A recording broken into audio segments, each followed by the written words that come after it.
இயேசு கிறிஸ்துவின் திருப்பெயராலே உங்களை நான் வாழ்த்துகிறேன்.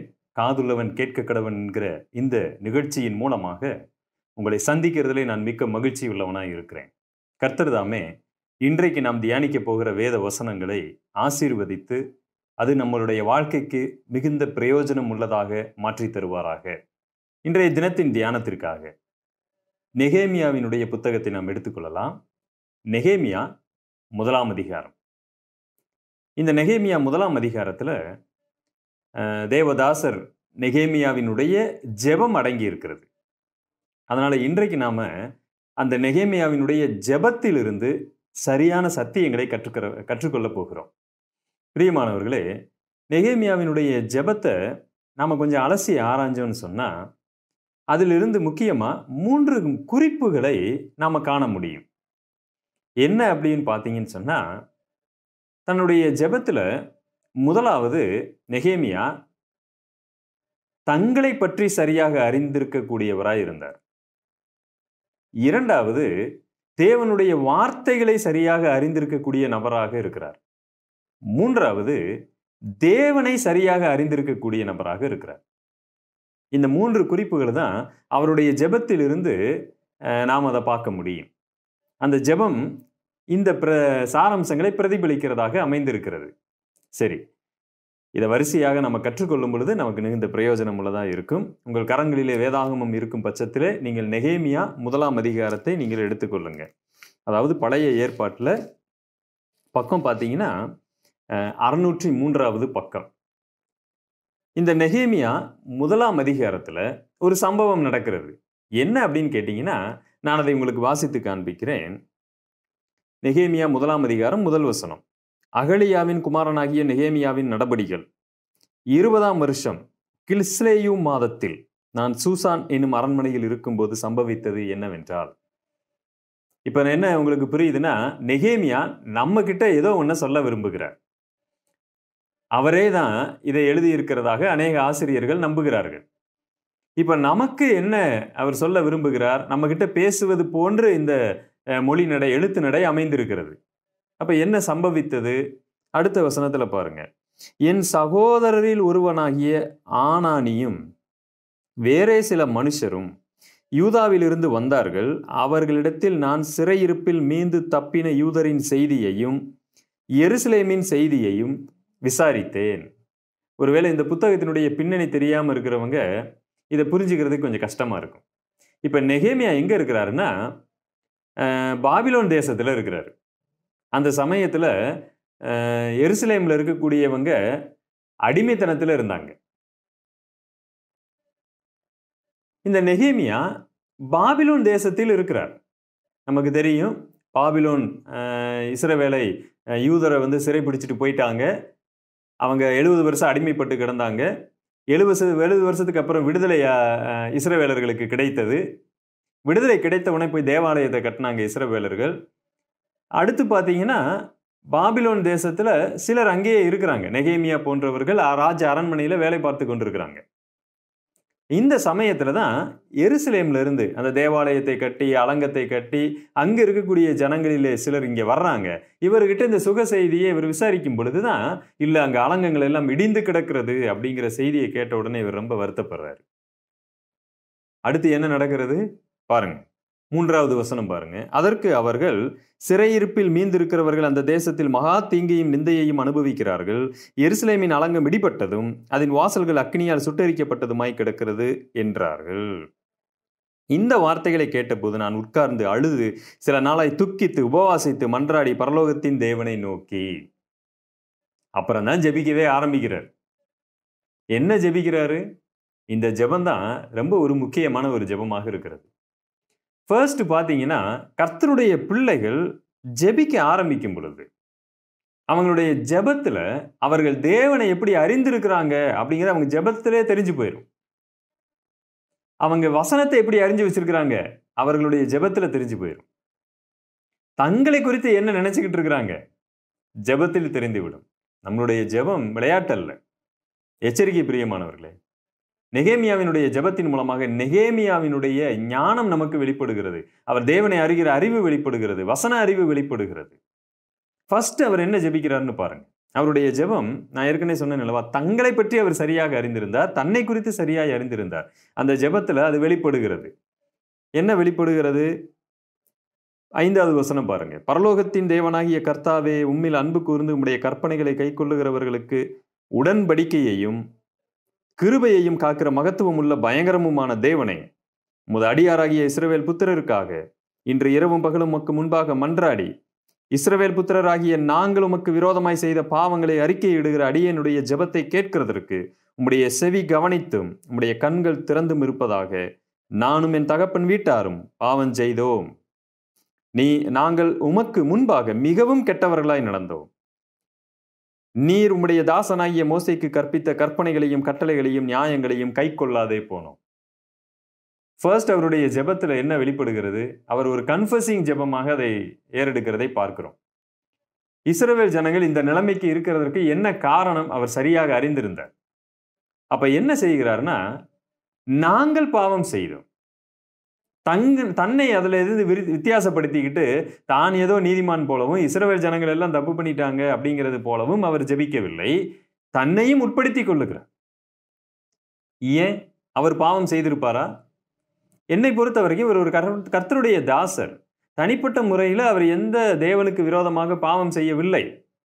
ஆனாலும் கூட நானும் என் தகப்பன் வீட்டாரும் உமக்கு முன்பதாக பாவம் செய்தோம், மிகவும் கெட்டவர்களாய் நடந்தோம் என்று சொல்லும் பொழுது நான் இப்படியாக அதை பார்க்கிறேன். என்ன அவர் சொல்ல விரும்புகிறார் என்று சொன்னால், அவர்களுடைய பாவத்திற்கு ஏதோ ஒரு வகையில நானும் உடன்பட்டிருக்கிறேன், நானும் காரணம் என்று தன்னை அதோடு கூட உட்படுத்திக் கொள்ளுகிறார்.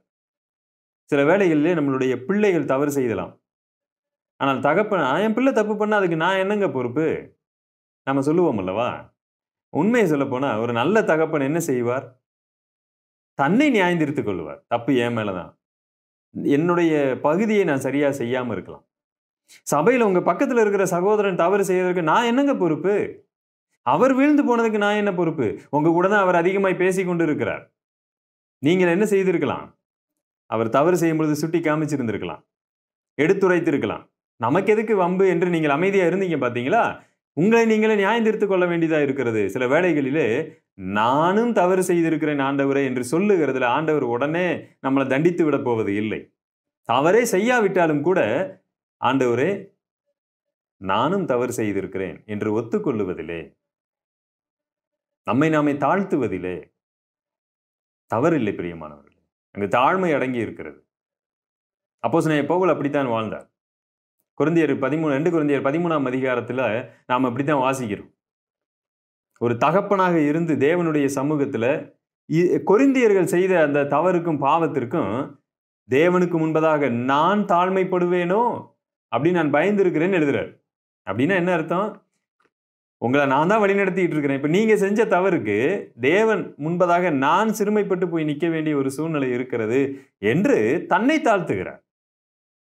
இன்றைக்கு நிறைய இடங்கள்ல நாம தப்பு பண்ணாலே அதுக்கே மன்னிப்பு கேட்க முடியாத ஒரு சூழல் நிலவுகிறது. இன்னும் சில இடங்கள்ல இந்த கன்ஃபஸிங் பிரேயர் அப்படிங்கிறது ஒரு சடங்காகவும் மாறி இருக்கிறது. பிரியமானவர்களே, அதையும் ஞாபகத்துல வச்சுக்கோங்க.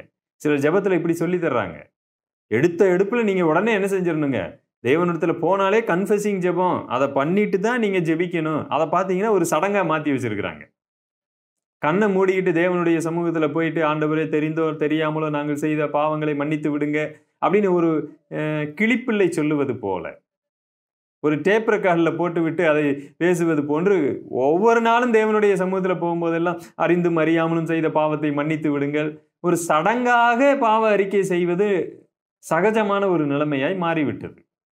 அப்படி அல்ல. பாவ அறிக்கை என்பது உண்மையிலே உணர்ந்து சரியாய் தேவனுடைய சமூகத்துல அதை அறிக்கை செய்வது. இங்க பாத்தீங்கன்னா நெகேமியாவினுடைய பாவ அறிக்கை உண்மையாகவே அது மற்ற ஜனங்களுக்கு அந்த தேசத்திற்காக தன்னை உட்படுத்தி கொண்டு வெளிப்படுத்தப்பட்ட ஒண்ணு.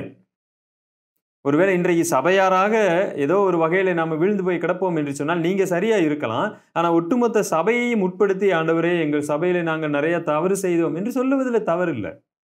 அதே சமயத்துல நாம உண்மையிலே தனிப்பட்ட முறையில தேவனுக்கு விரோதமாய் பாவம் செய்திருக்கும் பொழுது நீங்க உங்களுடைய பாவறிக்கை ஜெபம் எப்படி இருக்குன்னு தெரியுங்களா? ஸ்பெசிபிக்கா இருக்கு. ஆண்டவரே இந்த பாவம் நான் செஞ்சிருக்கிறேன்.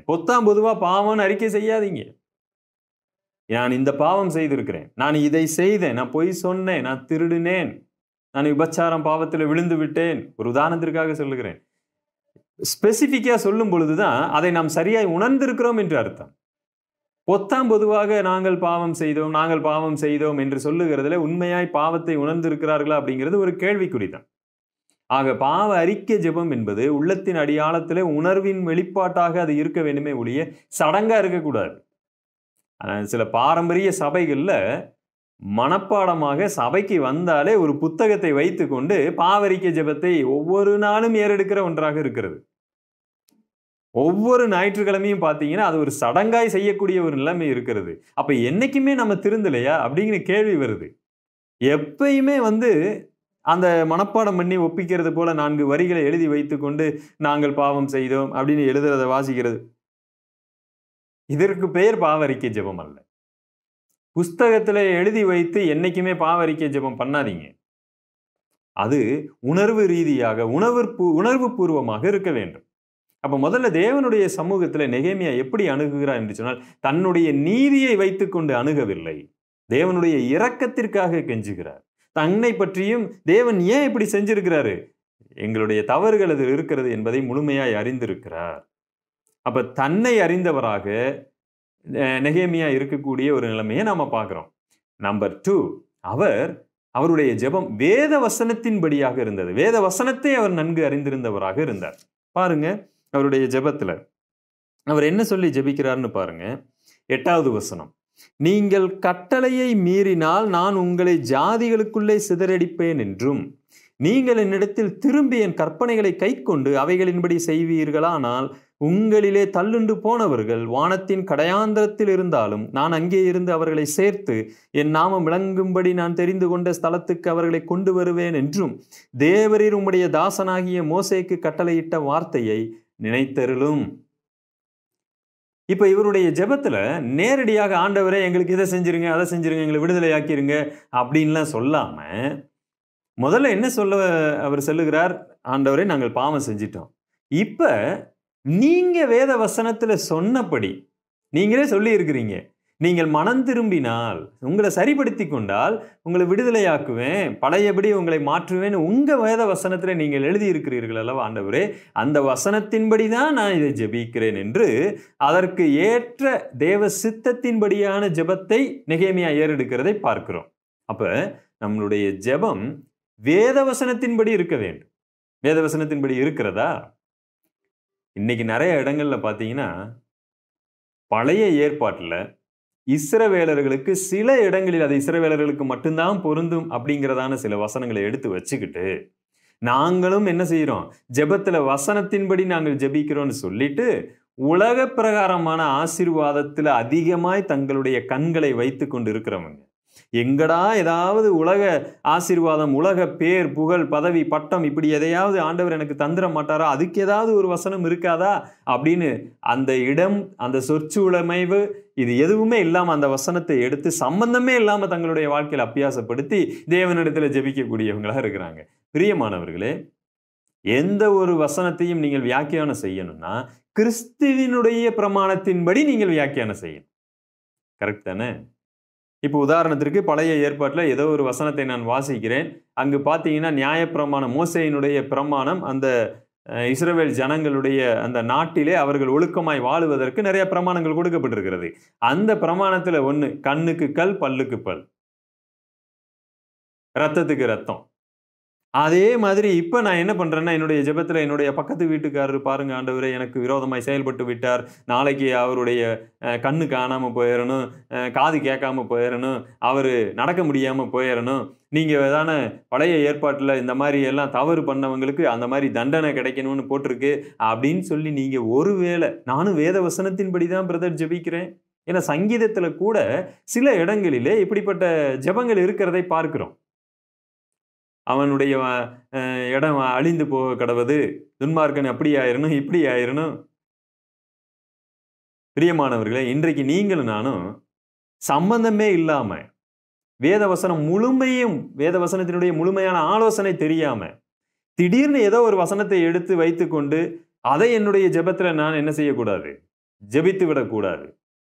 எவ்வளவு ஜாக்கிரதையா நாம் இருக்கணும். ஏன் சொல்றேன் தெரியுங்களா? கிறிஸ்துவினுடைய உபதேசம், கிறிஸ்துவின் பிரமாணம் இன்றைக்கு எனக்கு எதை கற்றுக் கொடுத்திருக்கிறது? கண்ணுக்கு கண் பல்லுக்கு பல்லா இல்ல. உன் எதிரியை என்ன செய்? ஆசீர்வதிக்கணும். உன்னை சபிக்கிறவங்களை நீ என்ன பண்ணணும்? திரும்ப சபிச்சிடக்கூடாது, அமைதியாகவும் போயிடக்கூடாது. அவர்களை ஆசீர்வதிச்சு ஜெபிக்கணும்னு சொல்லப்பட்டிருக்கும் பொழுது, இப்ப இந்த வசனத்தின்படி நீங்க ஜெபிப்பீங்களா, இல்ல இதுக்கு முன்னாடி இருக்கிற வசனத்தின்படி ஜெபிப்பீங்களா? அது ஒரு பிரமாணத்துவத்தின்படி இஸ்ரவேல் ஜனங்கள் சரியா நடக்கணுங்கிறதுக்காக கொடுக்கப்பட்ட பழைய பிரமாணத்தில் இருக்கக்கூடியவைகள். பிரியமானவர்களே, வேத வசனத்தை சரியாய் அறிந்து கொள்ளக்கூடிய நிலைமையில நீங்கள் நானும் இருக்கணும். கிறிஸ்துவின் வசனம் பரிபூரணமாய் உங்களில் வாசமாய் இருப்பதாக பவுல் அப்படித்தானே சொல்லுகிறார். நீங்கள் எதை செய்தாலும் இயேசு கிறிஸ்துவின் நாமத்தினாலே செய்யுங்க.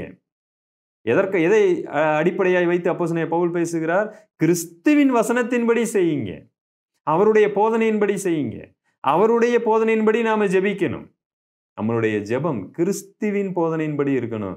வசனத்தினால் வராத யாவும் பாவம். பிரியமானவர்களே, என் இஷ்டத்துக்கு என்னுடைய ஜெபத்துல நான் எதை வேணாலும் ஜெபிக்கலாம் என்று அர்த்தம் அல்ல. எனக்கு அருமையானவர்களே, நெகேமியா வேத வசனத்தின்படி ஜெபித்தார். எவ்வளவு அழகா இருக்கு பாருங்க. அடுத்து கடைசியாக நம்பர் 3, நெகேமியா தேவனை சரியாக அறிந்திருக்கக்கூடிய நபராக இருந்தார். அவருடைய ஜெபத்திலே அது வெளிப்படுகிறது. தேவனை அறிகிற அறிவும் நமக்கு மிக மிக மிக அவசியம். ஒட்டுமொத்த வேதாகமத்தின் நோக்கமே தேவனை அறிகிற அறிவிற்காகத்தான். நம்முடைய ஜெபங்களிலே தேவனை அறிகிற அறிவு வெளிப்பட வேண்டும். தேவனை அறிகிற அறிவை நெகேமியா எப்படி தன்னுடைய ஜெபத்தில் வெளிப்படுத்தி இருக்கிறார்னு பாருங்க. 11ஆம் வசனம். ஆண்டவரே, உமது அடியானின் ஜெபத்தையும் உமது நாமத்துக்கு பயப்பட வேண்டும் என்று விரும்புகிற உமது அடியாரின் ஜெபத்தையும் உமது செவிகள் கவனித்திருப்பதாக. இன்றைக்கு உமது அடியானுக்கு காரியத்தை கைகூடி வரப்பண்ணி இந்த மனுஷனுக்கு முன்பாக எனக்கு இரக்கம் கிடைக்க பண்ணியருளும் என்று பிரார்த்தித்தேன். நான் ராஜாவுக்கு பானபாத்திரக்காரனா இருந்தேன். இந்த 11ஆம் வசனத்துல மிக முக்கியமான ஒரு குறிப்பு அங்க நம்ம பார்க்கிறோம். என்ன பார்க்கிறோம்னா, நல்லா கவனிங்க. இன்றைக்கு உமது அடியானுக்கு காரியத்தை கைகூடி வர பண்ணி. என்ன காரியத்தை கைகூடி வர பண்ணுங்க? என்ன சொல்றாரு இவரு? அதாவது எருசலேம்ல அலங்கம் இடிபட்டு இருக்கிறத அவர் கேள்விப்படுறாரு. திடீர்னு ஜெபிக்க ஆரம்பிச்சிட்டாரு. ஆண்டவரே, தகப்பன் வீட்டாரும் நானும் பாவம் செய்தோம். நீங்க வேத வசனத்துல சொல்லி இருக்கிற பிரகாரம் நாங்க மனம் திரும்பினா விடுதலையாக்குவீங்கன்னு சொல்லி இருக்கிறீங்க. அடுத்து என்ன சொல்லுகிறார்? ஒருவேளை ஆண்டவரை உமக்கு சித்தமானால் இந்த காரியத்தை கைகூடி வர பண்ணுங்கிற. எந்த காரியத்தை? இதுக்கு முன்னாடி அவர் எதுவுமே சொல்லலையே. என்னன்னா, அவர் மனதுக்குள்ள ஒரு விஷயத்தை தீர்மானிச்சுக்கிட்டார். எப்ப எருசலேமில் இருக்கிற அலங்கங்கள் எல்லாம் இடிபட்டு போயிருக்கிறது என்று அவருக்கு செய்தி வந்துச்சு, அப்பவே மனசுக்குள்ள ஒன்னு தீர்மானிச்சுட்டாரு. நான் எருசலேமுக்கு போவேன், நான் அலங்கத்தை கட்டுவேன்னு தீர்மானிச்சுட்டாரு.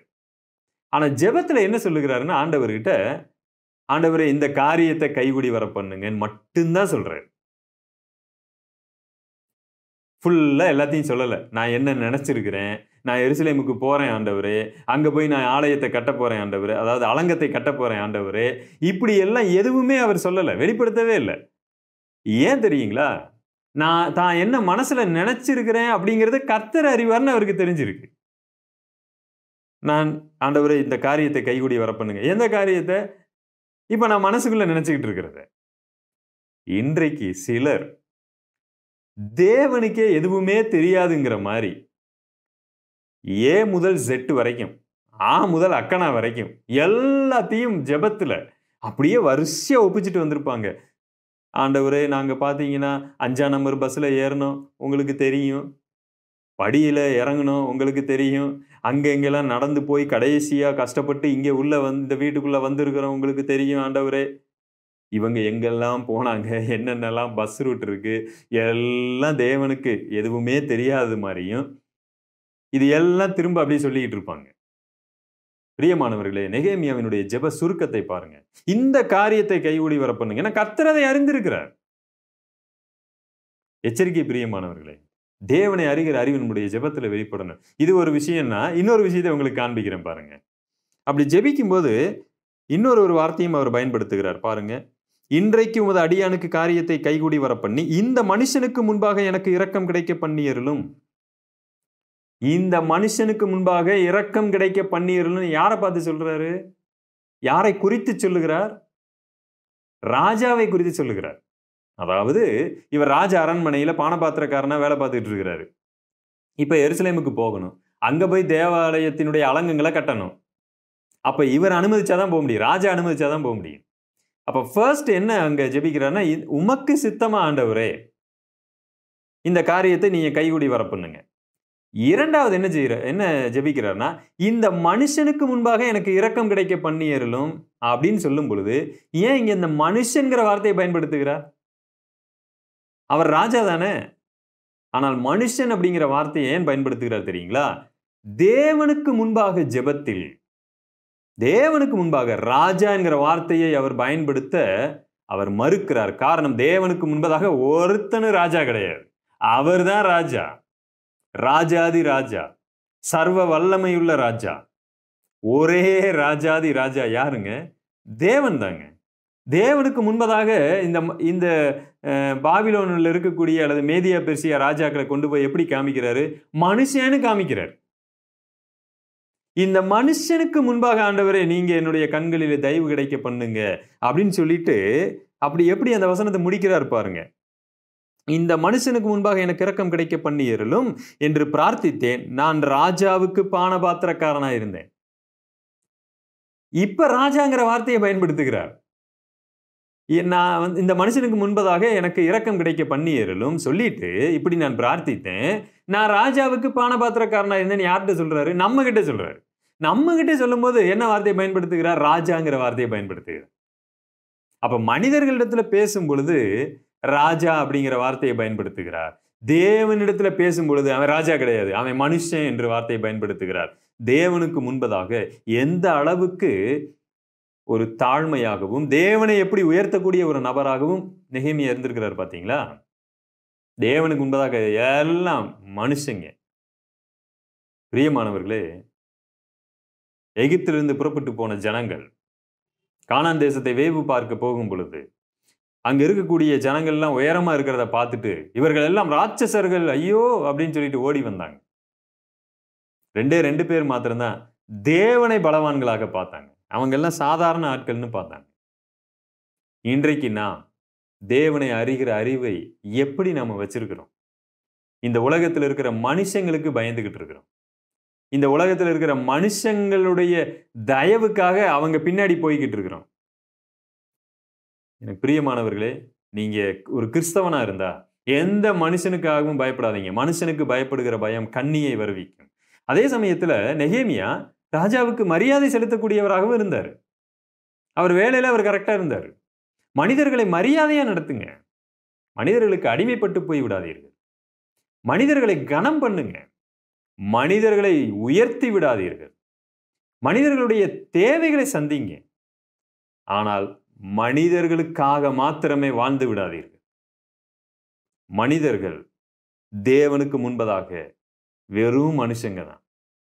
பிரியமானவர்களே, தேவனை எப்படி அவர் அறிஞ்சு வச்சிருக்கிறாரு பாருங்க. இந்த அறிவு இன்றைக்கு நம்ம இடத்துல இருக்குதா? நம்மளுடைய ஜெபத்துல அது வெளிப்பட வேண்டும். இன்றைக்கு நம்மளுடைய ஜெபங்கள் தேவனை அறிகிற அறிவின் வெளிப்பாடாக இல்லை. என்னுடைய ஜெபத்துல எப்பொழுதுமே சுயநலம் அதிகமா இருக்கு. நான் என் பிள்ளைய, என் குடும்பம். என்னுடைய ஜெபத்துல வேத வசனத்தை அறிந்திருக்காத நிலைமை வெளிப்படுகிறது. கிறிஸ்துவின் உபதேசம் என்னுடைய ஜெபத்தில் வெளிப்படவில்லை. பொருளாசைதான் அதிகமாய் நிரம்பி இருக்கிறது. இன்றைக்கு சில போதகங்கள் கூட பொருளாசையை ஊக்குவிக்கக்கூடியதா இருக்கு. நீ கேட்கல, அதனாலதான் ஆண்டவர் கொடுக்கல. எப்படி இருக்கு பாத்தீங்களா? பிரியமானவர்களே, வேத வசனத்தின்படி நம்மளுடைய ஜெபம் இருக்கட்டும். ஆரம்பத்துல பார்த்தோம், கன்ஃபெசிங். நம்மை சரியாய் அறிந்து தேவனுடைய சமூகத்துல நம்ம நிற்கக்கூடியவங்களா இருக்கணும். நம்மளுடைய நீதியை முன்வைத்து தேவனுடைய சமூகத்துல நாம போகல. நாம நீதியே செய்திருந்தாலும் தேவனுடைய இரக்கத்தை வைத்து நாம தேவனுடைய சமூகத்துல போகணும். தேவனிடத்துல இரக்கத்தை மட்டும்தான் பெற்றுக்கொள்ள நாம தகுதியுள்ளவர்களா இருக்கிறோம். நம்மளுடைய நீதி எல்லாம் அழுக்கான கந்தையா இருக்கு. பிரியமானவர்களே, எச்சரிக்கை. கர்த்தர் இன்றைக்கு நம்மோடு பேசி இருக்கிறார். நெகேமியாவினுடைய ஜெபம் நம் வாழ்க்கையை மாற்றக்கூடியதாக இருக்கட்டும். தேவன் இந்த வசனத்தை ஆசீர்வதித்து தருவாராக. God bless you. Thank you.